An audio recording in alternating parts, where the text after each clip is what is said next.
যারা সিয়াম রাখে না ইচ্ছা করে, তাদের শাস্তি সম্পর্কে আল্লাহ কোরআন হাদিসে তেমন কিছু বলে নাই। তার মানে কি, মানে ইসলাম এটা ভাবেই না, বা আল্লাহ এবং তার রাসূল সাল্লাল্লাহু আলাইহি সাল্লামের নীতিতেই নাই যে মুসলিম রমজান মাস পাবে সুস্থ আর সিয়াম রাখবে না, না এটা তো হইতে পারে না। কারণ মদিনার সাহাবায়ে কেরাম যেখানে বাচ্চাদেরকে পর্যন্ত সিয়াম রাখাতেন, এমন সিয়াম যেটা ফরজই না, হয়তো মুহররমের 10 তারিখের সিয়াম সম্পর্কে হাদিসে যেটা আসছে মুসলিম শরীফে, যে আমরা আমাদের সিবিয়ান বাচ্চাদেরকে সিয়াম রাখাতাম, যখন ওরা খিদায় কান্না করত তখন আমরা ওই যে সুতার গিরা দিয়ে পুতুলের মতো করে খেলনা বানিয়ে দিতাম, এগুলো নিয়ে ওরা মাঠে ঘাটে নিয়ে চলে যেতাম, সেখানে খেলতে খেলতে সূর্য ডুবে যেত, সিয়ামটা পুরো হয়ে যেত। বাচ্চাদেরকে প্র্যাকটিস করাতো। আর আমরা যারা সামর্থ্যবান মুসলিম হওয়া সত্ত্বেও যারা সিয়াম রাখি না, তারা খুব চরম মাপের অপরাধে লিপ্ত। এবং এই সম্পর্কে গত সপ্তাহে একটা হাদিস উল্লেখ করেছিলাম, সেখানে এই শাস্তির কথাটা আছে, যেখানে রাসূলুল্লাহ সাল্লাল্লাহু আলাইহি ওয়াসাল্লাম কঠিনভাবে এই বর্ণনাটা উল্লেখ করেছেন যে আমাকে দুইজন ব্যক্তি নিয়ে যাওয়া হলো, মানে জান্নাত জাহান্নাম তাকে দেখানো হয়েছে।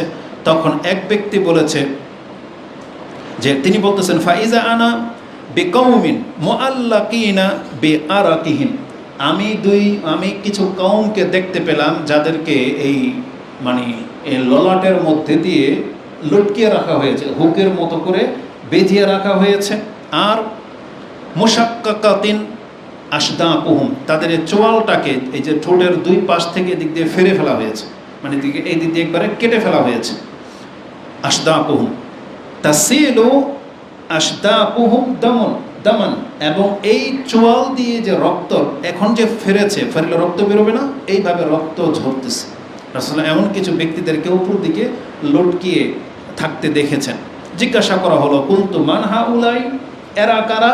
তখন রাসূল সাল্লাল্লাহু আলাইহি সাল্লামকে বলা হয়েছে হাউলাই আল্লাযিনা ইফতিরুনা কাবলা তাহিল্লাতি সাওমিহিম, তাদের সিয়াম পূর্ণ হওয়ার আগেই তারা ইফতার করে নিত, এমন ব্যক্তিদেরকে এই আচরণ করা হয়েছে।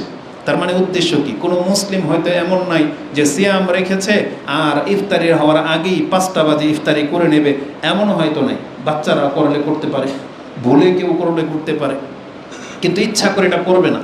তাহলে এটা কাদের দিকে যাচ্ছে?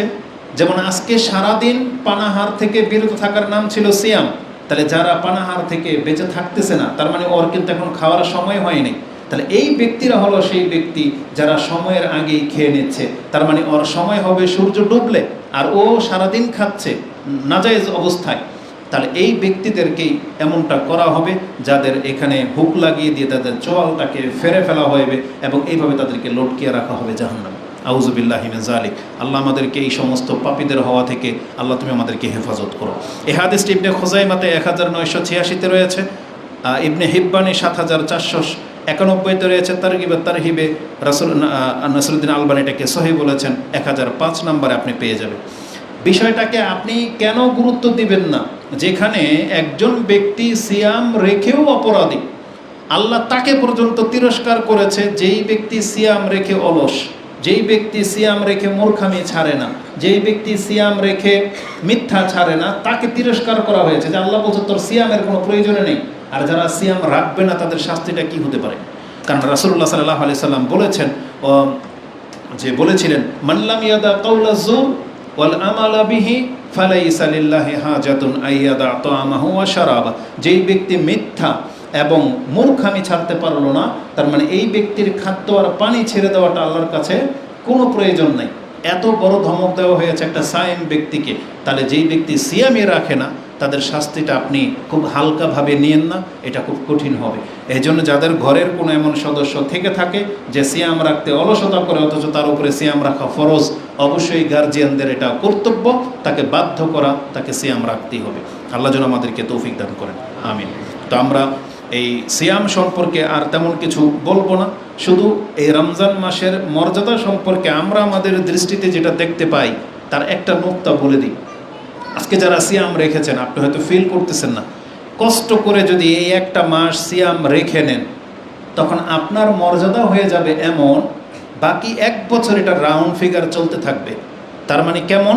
রাসূল বলেছেন শাহরুস সাবর, যেই ব্যক্তি এই রমজান মাসের সিয়াম রেখে নেয় ও সালাসাতু আইয়ামিন মিন কুল্লি শাহর, আর প্রত্যেক মাসের 3টা করে সিয়াম রাখে, তার অবস্থা হচ্ছে সাওমুদ দাহার, এই ব্যক্তি হচ্ছে সারা বছর সিয়াম পালনকারী ব্যক্তি। উপরন্তে যে শাওয়াল মাসের যে 6টা সিয়াম আছে সেখানেও কিন্তু এই কথাটাই আছে, মান সামা সিত্তাতাম মিন শাওয়াল, তার আগে আছে মান সামা শাহরান বা মান সামা রামাদানান সুম্মা আতবা সিত্তাম মিন শাওয়াল, যেই ব্যক্তি রমজান মাসের সিয়াম পূর্ণ করলো তারপরে যদি সে শাওয়ালের সিয়াম রাখে, তাহলে এই ব্যক্তি সারা বছর সিয়াম রাখার মর্যাদাটা পেয়ে যাবে। তার মানে প্রথম কন্ডিশন হচ্ছে রমজান মাসের সায়েম হইতে হবে।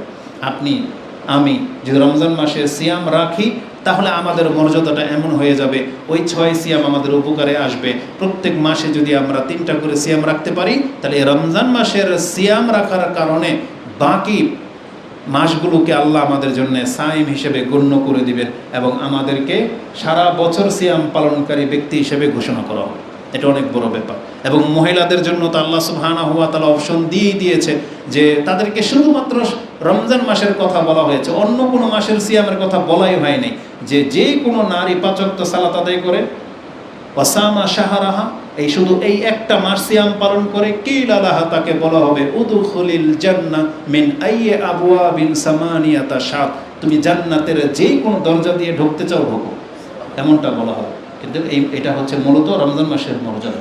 তাহলে আমরা যারা সিয়াম রাখতেছি আমরা সেই মর্যাদায় উপনীত হচ্ছি যে বাকি দিনগুলোতে আমরা নফল রেখে নিলেই এটা আমাদের জন্য ইজাফা হবে। এই জন্য আল্লাহ সুবহানাহু ওয়া তাআলার কাছে আমাদেরকে দোয়া করতে হবে, আল্লাহ বাকি দিনগুলোকে আমাদেরকে সুস্থতার সাথে, নিরাপত্তার সাথে এবং হক আদায় করে আমাদেরকে সিয়াম পালন করার তৌফিক দান করো। আমিন।